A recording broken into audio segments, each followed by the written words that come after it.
नमस्कार। आप देख रहे हैं कैपिटल हेडलाइंस और मैं हूं वात्सल्य राय। यह है कैपिटल हेडलाइंस का लाइव शो और हमारे नियमित मेहमान डॉक्टर सत्येंद्र कुमार जी हमारे साथ हैं। बहुत स्वागत है सर आपका। डॉक्टर साहब को कैपिटल हेडलाइंस देखने वाले सभी लोग पहचानते ही हैं। डॉक्टर साहब स्वतंत्र पत्रकार हैं। बिहार सरकार से इनको मान्यता मिली हुई है। राजनीतिक मुद्दों पर इनकी खास तौर पर पकड़ है और बिहार की राजनीति पर पैनी नजर है। नजर इनकी दिल्ली की राजनीति पर भी रहती है। और आज हम बिहार, पूर्वी उत्तर प्रदेश और दिल्ली, इसी की बात करने जा रहे हैं। बहुत सारे बिहार के नेता, जिसमें भारतीय जनता पार्टी के प्रदेश अध्यक्ष दिलीप जायसवाल और तमाम दूसरे नेता दिल्ली आ रहे हैं।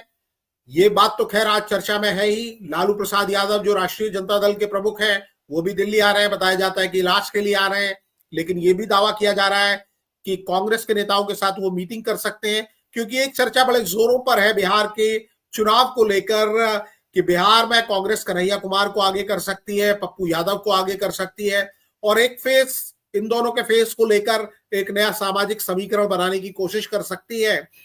नीतीश कुमार आजकल चुप हैं, खासतौर पर भारतीय जनता पार्टी की ओर से जो लगातार बयान बदले जा रहे हैं उसको लेकर उन्होंने चुप्पी साधी हुई है। बयान क्या बदले जा रहे हैं इसके बारे में 2 दिन पहले डॉक्टर साहब से ही हमने चर्चा की थी और बात उस समय दिलीप जायसवाल साहब के बयान पर आई थी, जिन्होंने कहा था कि एनडीए के नेता बिहार में नीतीश कुमार साहब हैं। लेकिन शुक्रवार को जो उन्होंने बयान दिया, शनिवार को उन्होंने बदल दिया। उन्होंने कहा कि हम छोटे लोग हैं, इस तरह के फैसले केंद्रीय नेतृत्व करता है, बड़े नेता करते हैं, और वो बड़े नेताओं से बात करने के लिए दिल्ली आ गए।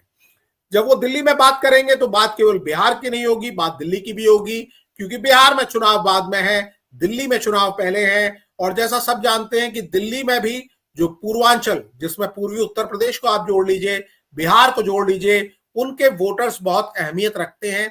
और उन वोटर्स को लेकर आम आदमी पार्टी और भारतीय जनता पार्टी के बीच चुनाव के पहले ही तकरार छिड़ गई है। और ऐसी तकरार है कि दोनों पार्टियां एक दूसरे के ऊपर आरोप लगा रही हैं।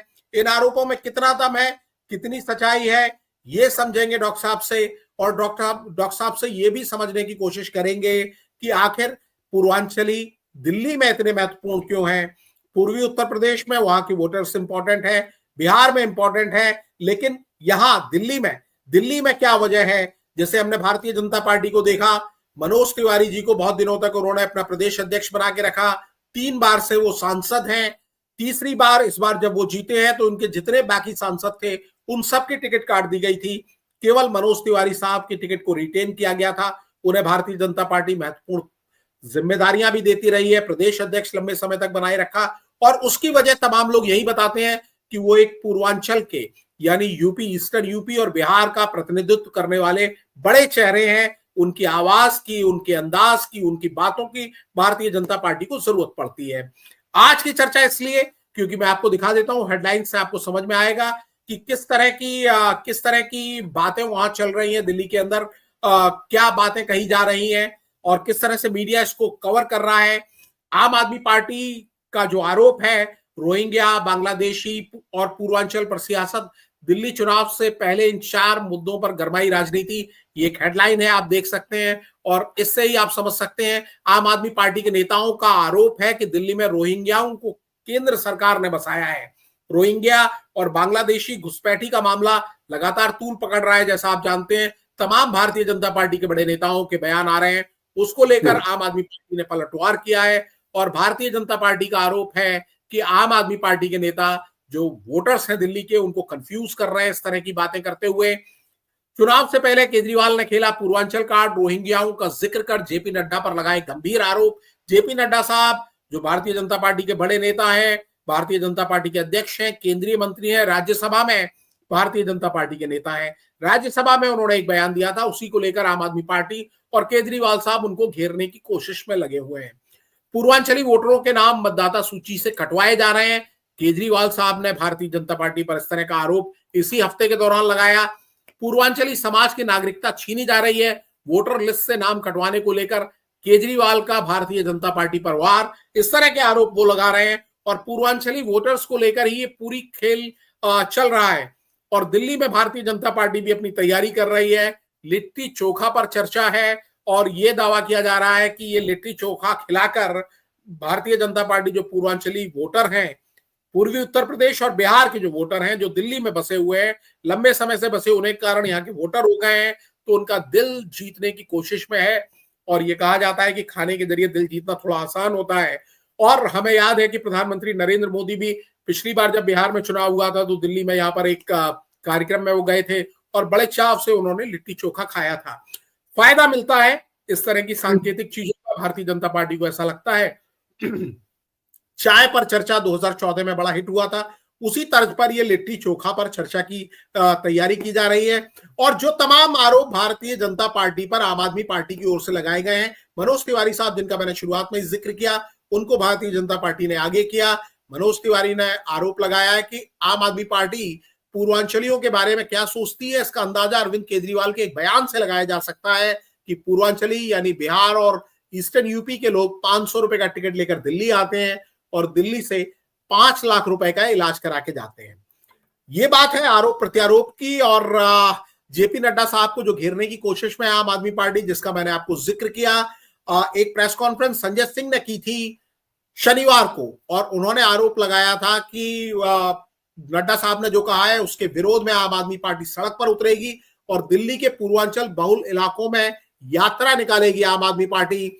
और रात्रि निवास भी तमाम नेता वहां पर करेंगे। और आरोप लगाया संजय सिंह ने कि पूर्वांचल के लोगों का अपमान कर रही है भारतीय जनता पार्टी, उनके अधिकारों को छीनने की कोशिश कर रही है, जो मैंने बाकी मीडिया हेडलाइंस से भी आपको दिखाया। और यह भी बताया जाएगा, आम आदमी पार्टी के नेता संजय सिंह ने कहा कि पूर्वांचलियों के जीवन स्तर को सुधारने के लिए दिल्ली सरकार ने कच्ची कॉलोनी जो है, क्योंकि तमाम लोग कच्ची कॉलोनियों में ही जाकर बसे हुए हैं, उनके लिए 10 साल में आम आदमी पार्टी सरकार ने की है, उनके बारे में बताया जाएगा। बुराड़ी और तमाम सीटें जो हैं वो पूर्वांचल के लोग, वहां पर वोटर्स काफी ज्यादा हैं।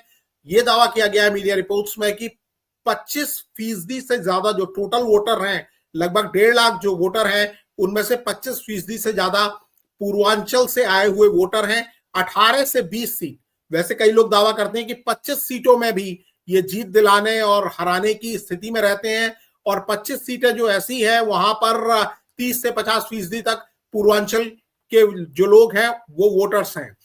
और देखिए दूसरी रिपोर्ट में दावा किया गया है 30% से अधिक टोटल वोटर्स में से यूपी और बिहार के हैं। 70 में से लगभग 25 सीट, जैसा मैं अभी जिक्र कर रहा था, कई मीडिया रिपोर्टों में 19 सीटें बताई गई हैं, कई मीडिया रिपोर्टों में 25 तक सीटें बताई गई हैं। दिल्ली में कुल 70 सीटें हैं।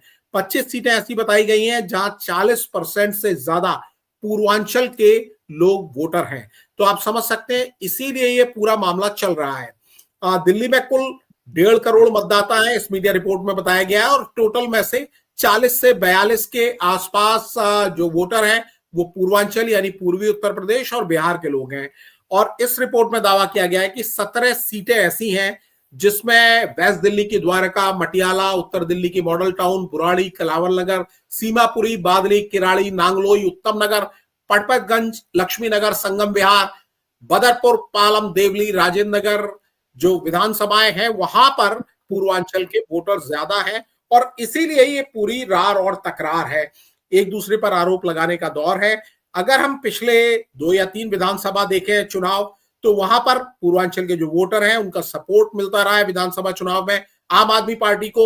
लेकिन जब लोकसभा चुनाव होता है तो वही वोटर, सेम वोटर, प्रधानमंत्री नरेंद्र मोदी पर आस्था दिखाते हुए भारतीय जनता पार्टी को वोट देते रहे हैं। इस बार भारतीय जनता पार्टी ज्यादा अग्रेसिव दिख रही है, आम आदमी पार्टी के खिलाफ एंटी इनकम्बेंसी फैक्टर भी है। लेकिन स्थिति क्या है, क्यों है, डॉक्टर साहब अब आप ही बताइए कि क्या मामला है। देखिए वात्सल्य जी, दिल्ली में पूर्वांचली यानी बिहार और ईस्टर्न उत्तर प्रदेश के लोग काफी संख्या में, जैसा कि आपने सारे मीडिया रिपोर्ट की हवाला देते हुए बताया। और यही कारण है कि इनकी एक पूछ भी है। ये जरूर बात है कि ये लोग लोकसभा के चुनाव में बीजेपी के साथ रहते हैं और विधानसभा चुनाव में ये हो जाते हैं या आपके साथ। बहुत से ऐसे लोग हैं जो मजदूरी करने गए हैं तो पानी और बिजली फ्री का असर हो जाता है और ये आपके साथ हो जाते हैं। आपको कमजोर करने के लिए कोशिश कर रही है बीजेपी की, जो केंद्र की सरकार है। इसीलिए ये टसल चल रहा है दोनों के बीच में। एक जमाना था कि ये कांग्रेस के साथ हुआ करते थे, तब कांग्रेस सत्ता में होती थी, लेकिन आजकल कांग्रेस के साथ नहीं है। बीजेपी के साथ पंजाब के लोग जो थे जब कांग्रेस से नाराज हुए तो वो थे बीजेपी के साथ। लेकिन पिछले 1-2 वर्षों में जो किसान आंदोलन के कारण हालात बनी है, उससे बीजेपी कमजोर हुई है। पंजाबियों के बीच में भी, सिखों के बीच में भी उनकी भी एक संख्या, अच्छी संख्या है। तो ये माहौल जो बना है, 25 सीट या ज्यादा, कई ऐसे जगह है जहां ठीक है कम है लेकिन फिर भी इफेक्टिव है, तो असर तो है।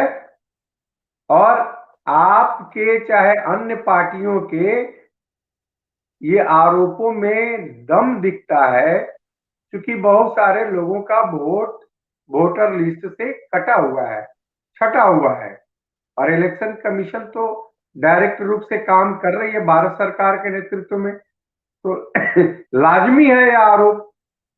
लेकिन बीजेपी को पैठ बढ़ाना चाहिए भाई। मनोज तिवारी को इसीलिए आपने रखा है, उनको बदला भी नहीं, आपको विश्वास है, तो पैठ बढ़ानी चाहिए, न कि वोटर लिस्ट से उन्हें काटना चाहिए। हाँ, एक पॉलिसी रहती है बीजेपी की, मुस्लिम वोटों को उन पर कभी भी विश्वास नहीं करते हैं, लेकिन केवल मुस्लिम वोट तो नहीं पूर्वांचली है जो कटेंगे, दूसरे अन्य हिंदू जातियों में भी हैं। हाँ, अभी एक नया जो आया है अंबेडकर वाला, तो हो सकता है इन लोगों को डर हो, कुछ उनकी भी संख्या काफी अच्छी है, तो उन्हें कटवाने के लिए भी ये कर सकते हैं। पूर्वांचलियों पर आधार कार्ड वगैरह से जोड़ करके देखेंगे, लगेगा कि वो लोग अगर बिहार में भी वोटर हैं और यहाँ भी है तो काट सकते हैं। ये कोई बड़ी बात नहीं है। लेकिन सारे प्रदेश वाले अपने प्रदेश में भी है और दिल्ली में भी वोटर हैं, क्योंकि दिल्ली का प्रॉपर तो कोई है नहीं, सब लोग किसी न किसी स्टेट से वहां रहता है। तो इन पूर्वांचलियों का उसमें काफी दबदबा है, महत्व है। इसलिए सब लोग मिलकर के कोशिश कर रहे हैं कि न हम इन्हें अपना बनाएं, और आप इसमें बड़ी काफी सक्रिय है, मुझे जो लगता है वात्सल जी। जी डॉक्टर साहब, आपने दो बातें की। एक तो आपने जो आरोप आम आदमी पार्टी लगा रही है उसको शायद वैलिडेट करने की कोशिश की। आरोप है, ये नहीं कहा जा सकता कि चुनाव आयोग भारतीय जनता पार्टी के इशारे पे काम कर रहा है, क्योंकि चुनाव आयोग स्वतंत्र संस्था है और निश्चित तौर पर कई लोग जो विपक्ष के आरोप लगाते हैं तो उन्हें इस तरह के प्रमाण भी देने पड़ेंगे कि चुनाव आयोग वाकई इशारे पर काम कर रहा है। तो मैं थोड़ा सा इसको क्लैरिफाई करना चाहता हूं। दूसरी बात यह है कि जिन लोगों के वोटर लिस्ट से नाम काटे जा रहे हैं, इस तरह का आरोप भी आम आदमी पार्टी की ओर से ही लगाया जा रहा है। तो किसी भी आरोप को जब तक वो पूरी तरीके से प्रामाणिक नहीं है या उसकी जांच होने के बाद नतीजा अंतिम नहीं आ जाता, तो ये उस पर हम किसी तरह की पुष्टि की मोहर नहीं लगा सकते, ना लगाना चाहते इस प्लेटफॉर्म के माध्यम से। डॉक्टर साहब भी अगर आरोप लगा रहे हैं तो आरोप लगाने का इनको हक है, लेकिन वो आरोप ही है, क्योंकि वो उसकी पुष्टि नहीं हुई है। जब तक जांच ना हो, पुष्टि तब तक नहीं होती। और चुनाव के पहले अमूमन देखा जाता है कि जितने भी राजनीतिक दल हैं एक दूसरे के ऊपर आरोप लगाते ही हैं। लेकिन डॉक्टर साहब, मैं समझना चाहता हूं कि दो तीन चीजें आपने बहुत अच्छी बताई कि जो पहले पंजाबी समुदाय था, चाहे उसमें सिख समुदाय हो या पंजाब के बाकी लोग हो जिनका इन्फ्लुएंस हो, उनका जनसंघ के जमाने से ही भारतीय जनता पार्टी से एक जुड़ाव था, वो कोशिश थी और वो लगातार भारतीय जनता पार्टी के पीछे थे। लेकिन जो पूर्वांचली वोटर हैं, जो मुसलमान वोटर हैं, जो दलित समुदाय के वोटर हैं, निश्चित तौर पर उनका उतना सपोर्ट भारतीय जनता पार्टी को विधानसभा चुनावों में नहीं मिलता रहा है। क्योंकि अगर मिलता होता तो 1998 के बाद के तो सारे आंकड़े हमारे सामने हैं। हम लगातार देख रहे हैं कि 3 बार शीला दीक्षित जी चुनाव जीतती हैं, कांग्रेस को फुल मेजोरिटी मिलती है, और उनमें से 2 चुनाव ऐसे लोकसभा के भी हुए जब कांग्रेस ने अपने सभी एमपी जिताने में कामयाबी हासिल की। लेकिन भारतीय जनता पार्टी और आम आदमी पार्टी जब आमने सामने आते हैं लोकसभा चुनाव में, स्थिति बहुत ही अलग होती है। इस बार तो लोकसभा चुनाव में कांग्रेस और आम आदमी पार्टी का गठबंधन था, बावजूद इसके भारतीय जनता पार्टी को ये दोनों दल मिलकर पीछे नहीं छोड़ पाए। लेकिन रिकॉर्ड जो बता रहा है, ट्रैक रिकॉर्ड बता रहा है कि यही पूर्वांचली वोटर, यही बाकी सारे वोटर, जब विधानसभा चुनाव होता है तो केजरीवाल, जो आपने फ्री बीस की बात की, जिसको रेवड़ी कहा जाता है, और भारतीय जनता पार्टी ने जो ऐलान किया है लिट्टी चोखा कार्यक्रम का, उसके माध्यम से ये भी बताने का प्रयास किया है, जैसा कि मीडिया रिपोर्ट ही दावा कर रही है, कि जो सुविधाएं मिलती रही हैं दिल्ली के लोगों को, वो बीजेपी की अगर सरकार आई तो नहीं बदली जाएगी। तो आपको क्या लगता है कि क्या पूर्वांचल का वोटर केवल ये सुविधाएं लेने के लिए, केवल इन्हीं वजहों से आम आदमी पार्टी के पीछे खड़ा होता है, या और कोई कारण है? नहीं, एक ये जरूर प्रमुख फैक्टर है। मैंने पहले भी अपने चर्चा में कहा कि जो गरीब तबके के लोग हैं, बिजली फ्री और ये पानी फ्री, इस खर्च को बचाने के लिए जरूर ये वेलफेयर का काम था, इसलिए आपका साथ दिया उन्होंने। और बीजेपी के भी बहुत सारे स्कीम है, उन्हें स्कीमों का लाभ लेने के लिए केंद्र में सरकार चाहती है वो जनता। नहीं, लेकिन ये बताइए कि अगर भारतीय जनता पार्टी भी ये सब कुछ मुफ्त देने की बात करे तो क्या समीकरण रवाडोल होंगे? क्या स्थितियां कुछ बदल सकती हैं? क्या यही लोग, अगर केवल आप जो कह रहे हैं, वैसे मुझे लगता नहीं कि केवल फ्री पाने के लिए ही वोट जा रहा है, लेकिन आप जैसा दावा कर रहे हैं, मैं आपके दावे पर ही जाता हूं, तो क्या वो लोग अपनी जो उनकी लॉयल्टी आम आदमी पार्टी के साथ लगातार 3 चुनाव में है वो चेंज होगी? वो भारतीय जनता पार्टी की तरफ मुड़ सकते हैं अगर बिजली फ्री, पानी फ्री मिलने लगे तो? स्वास्थ्य की स्कीम दोनों की पार्टियों की लगभग एक सी है। ऐसा दिखता नहीं है वात्सल जी, क्योंकि यूपी के चुनाव में, पार्लियामेंट के चुनाव में जो मूड देखा गया जनता का, और वो पूर्वांचली ही है। यूपी, पूर्वी यूपी में सबसे ज्यादा देखा गया, अयोध्या तक की सीट हार गई बीजेपी, तो वाराणसी में भी कम वोटों से जीती है बीजेपी। ये देखने से जरूर चलता है, लगता है कि मूड लोगों का, क्योंकि देखिए कुछ कल्चरल चीजें ऐसे हैं जिसमें आपस में लोग मिलते हैं। जैसे छठ व्रत का जो मौसम है, और छठ व्रती जो होते हैं, इन्हीं जगहों के लोग बहुतायत होते हैं, तो आपस में सांस्कृतिक कार्यक्रम ऐसे इनके चलते रहते हैं जिससे आपस में तालमेल रहता है। और ये जब देखा गया लोकसभा के चुनाव में कि बीजेपी से दूरी बढ़ी है, तो असेंबली चुनाव में हो सकता है दूरी और कहीं न बढ़ जाए, इसलिए इसका प्रिवेंटिव मेजर लोग ले रहे होंगे। और इसीलिए ये भी कह रहे हैं कि भाई जो मिल देता है, आप देती है, हम भी देते रहेंगे, देते भी रह सकते हैं, इसमें कहां दो मत है। लेकिन कुछ दूरी, लगाव जो है कमजोर हुआ है, ये डर है कि नहीं बीजेपी को कहीं और ना वोट कम आ जाए। कुछ जो लोग हैं आपसे नाराज होंगे सो कांग्रेस के साथ न चले जाए, ये डर एक काम है। और जहां तक इलेक्शन कमीशन की बात है, अभी रिसेंटली लोगों ने शिकायत की थी हरियाणा के मामले को लेकर के इलेक्शन कमीशन में। उसके बाद इलेक्शन कमीशन का शिकायत किया हाईकोर्ट में। हाईकोर्ट ने इंस्ट्रक्शन दिया था इलेक्शन कमीशन को कि जो इन्फॉर्मेशन चाहते हैं वोटर या पार्टियां, उनको दी जाए।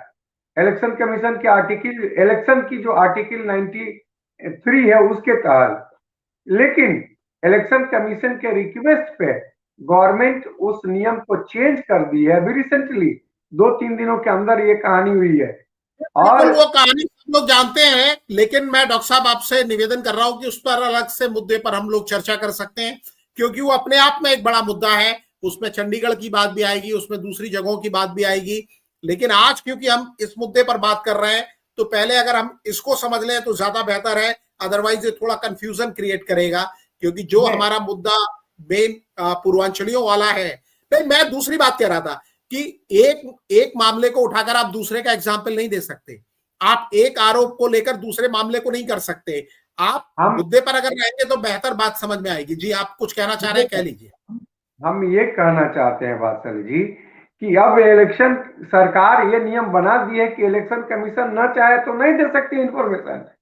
इलेक्शन कमीशन बाध्य नहीं है, तो अगर वोटरों का वोटिंग वोटिंग राइट खत्म हो रहा है, इस लिस्ट में से कट जा रहा है, तो मांगने पर मिलेगा नहीं, इलेक्शन कमीशन बताएगा नहीं, वो कटना ही है। किन कारणों से कटा ये भी नहीं बताया जा सकता है। उनके वोटर लिस्ट से नाम कट जाएंगे और बाध्य नहीं करिएगा आप पुनः जोड़ने के लिए, ये मैं बता रहा हूं। इलेक्शन कमीशन अभी काफी मजबूत हुआ है और पब्लिक नहीं ले सकती है। नहीं, पब्लिक ये पूछ सकते हैं कि आपने हमारा वोट क्यों काटा। ये तो कोई भी आदमी, वोट देना भारतीय नागरिक का अधिकार है, वो सीधा सवाल कर सकता है। राजनीतिक दलों को वो किसी भी मुद्दे पर वो चर्चा कर सकते हैं। और एक इस समय अनुष्का नाम की हमारी व्यूअर हैं, वो कह रही हैं कि आई लव दिल्ली। तो दिल्ली को तमाम लोग मोहब्बत करते हैं और चाहते हैं कि दुनिया की भी नजर है इस दिल्ली के ऊपर, और हम सभी जानते हैं कि कितने जागरूक हैं यहाँ के लोग। तो दोनों बातें, जो आपने फ्री वीज वाली बात की थी, तो जैसा मैंने कहा कि केवल फ्री वीज के लिए वो लोग नहीं, वो नहीं चुनते आम आदमी पार्टी को, क्योंकि आम आदमी पार्टी जिस मॉडल को लेकर आई थी, जिस तस्वीर को उन्होंने पेश किया था कि भ्रष्टाचार मुक्त शासन होगा, तमाम चीजें होंगी, लोग उसमें तय कर सकेंगे, लोगों की स्टेज ज्यादा होगी।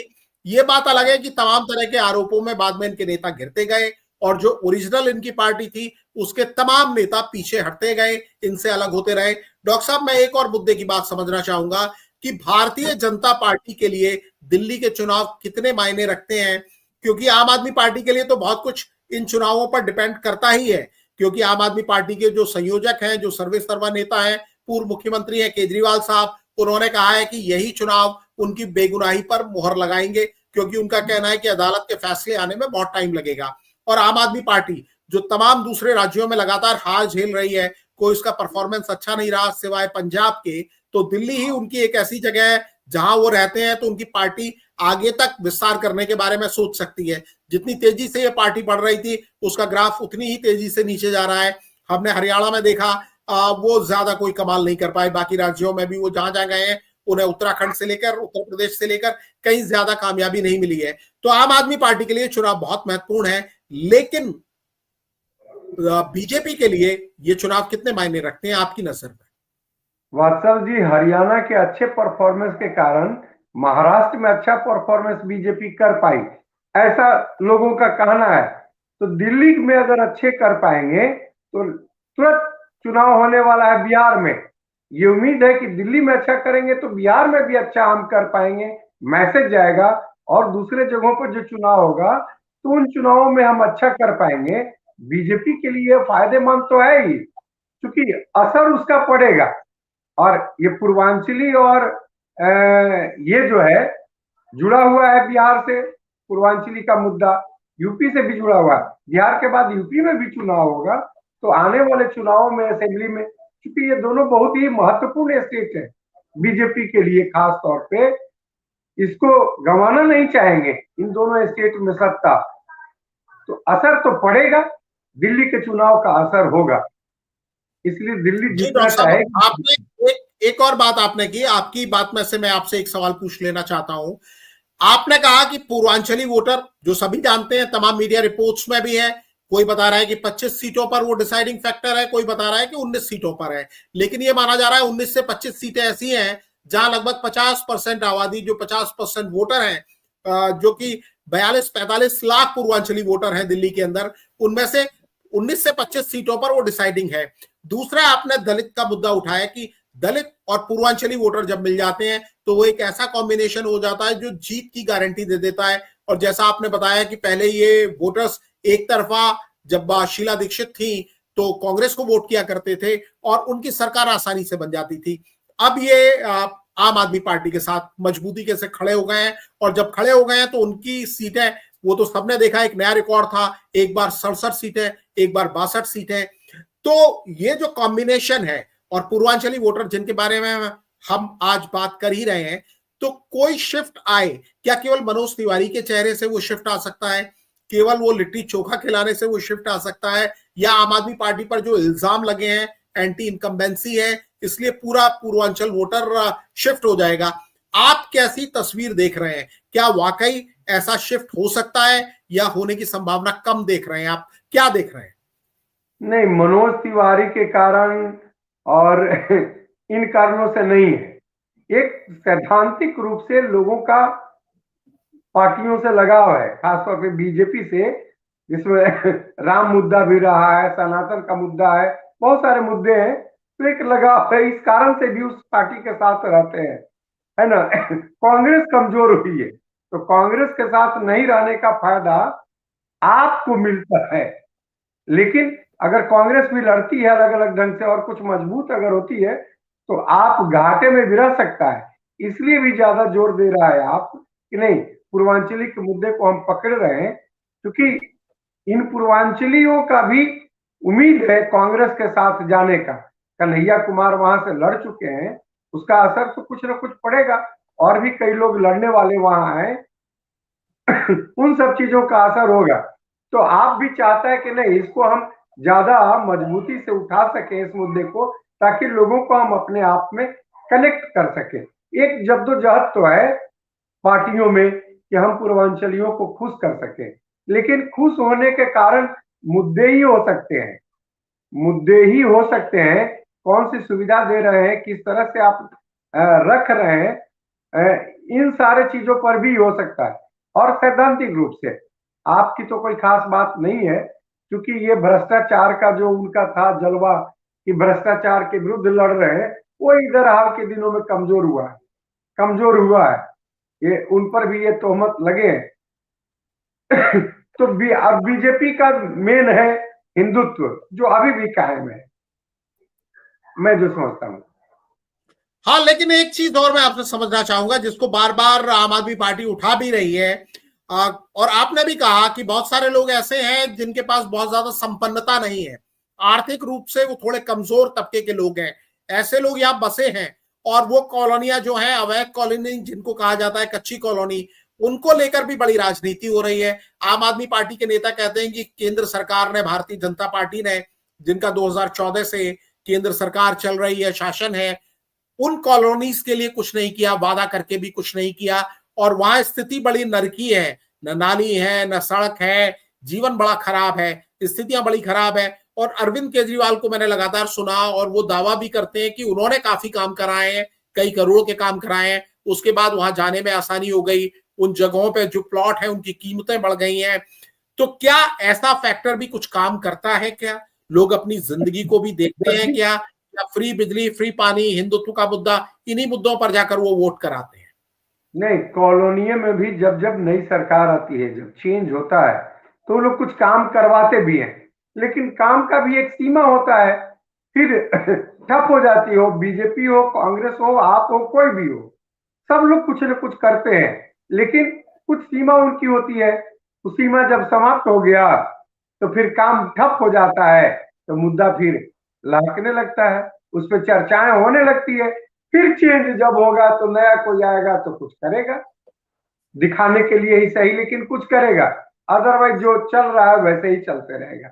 नहीं, मैं आपसे पूछ रहा था कि है क्या होगा, ये तो एक अलग बात है। मैं ये पूछ रहा था कि वोटर्स के ऊपर क्या इस बात का कोई असर होता है?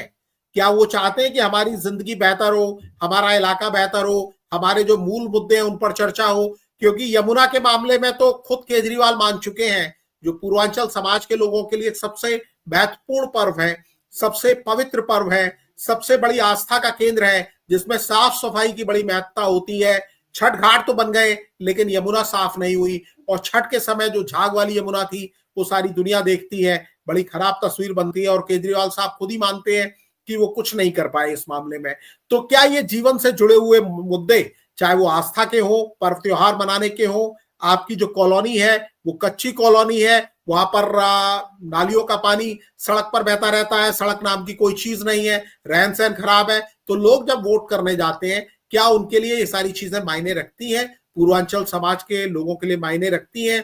क्योंकि आपका बहुत से लोगों से टच है, क्या फीडबैक आपके पास आता है? न, मायने रखता है। और जब कोई सत्ता में ज्यादा देर तक रहता है, तो उससे लोगों को मोह भंग भी होता है, लगता है कि ये नहीं कर पाएंगे, तो दूसरे दिशा में, नई दिशा में लोग सोचते भी है। और ये महत्वपूर्ण मुद्दा है, जरूर इसमें लोग सोचते हैं, और कई मीडिया वाले लोग दिखाते भी रहे, लाख आप कह लें कि नहीं हमने इतना स्वर्ग जैसा बना दिया किसी कॉलोनी को, लेकिन एक जगह दिखा करके सब लोगों को टीवी वगैरह के माध्यम से अगर आप बताना चाहते हैं तो दूसरी तरफ मीडिया वाले हर एक जगह घूम घूम के ये भी दिखा रहे हैं कि देखिए नारकीय स्थिति है। तो पुल तो खुल रहा है, बच नहीं रहा है, और इस पे लोग सोच भी रहे हैं। इसीलिए ये दोनों जमात जो है बेचैन है और इन मुद्दों को उठा रहे हैं ज्यादा तेजी से। जी, अनुष्का जी ने सवाल पूछा है आपसे। वैसे अभी तो आप शायद बताने की स्थिति में नहीं होंगे क्योंकि तस्वीर भी उतनी साफ नहीं है कि किसकी होगी जीत, किसकी होगी जीत। अभी शायद आप बताने की स्थिति में हैं या नहीं, मैं कह नहीं सकता हूं। आपके पास क्या फीडबैक है, क्योंकि अभी चुनाव की तारीखें भी डिक्लेयर नहीं हुई हैं, उस तरह का माहौल भी सेट नहीं हुआ है। तो क्या आज की तारीख में आप कुछ किसी तरह का, क्योंकि आप पूर्वानुमान करते रहे हैं लोकसभा चुनाव में, आपने कई सारे पूर्वानुमान किए थे, सही भी हुए। हरियाणा चुनाव में आपका अनुमान गलत साबित हुआ, लेकिन क्या आप आज की तारीख में कोई स्थिति बताने की स्थिति में है? और जो आपने एक चीज और कहा था, मैं एक सवाल छोटा सा और जोड़ देता हूं उसमें, कि जो सत्ता में है, तो यहां तो दोनों ही सत्ता में है। दिल्ली सरकार की सत्ता में आम आदमी पार्टी है और केंद्र की सत्ता में भारतीय जनता पार्टी है। तो कुछ चीजें दिल्ली के हाथ में है, क्योंकि दिल्ली की पूरी सरकार है नहीं। कुछ चीजें दिल्ली के हाथ में है, दिल्ली सरकार के हाथ में, कुछ बीजेपी के हाथ में है। और कांग्रेस को कोई भी आदमी बड़ा प्लेयर मान नहीं रहा है इस चुनाव में। अचानक वो कोई चमत्कार कर दे तो मैं कह नहीं सकता हूं जी। बड़ी उहापोह की स्थिति रहेगी। आप आम आदमी पार्टी जो है सो कमजोर होगा, बीजेपी थोड़ी मजबूत होगी और कांग्रेस भी कुछ आएगा। ऐसा बात नहीं है कि नहीं है।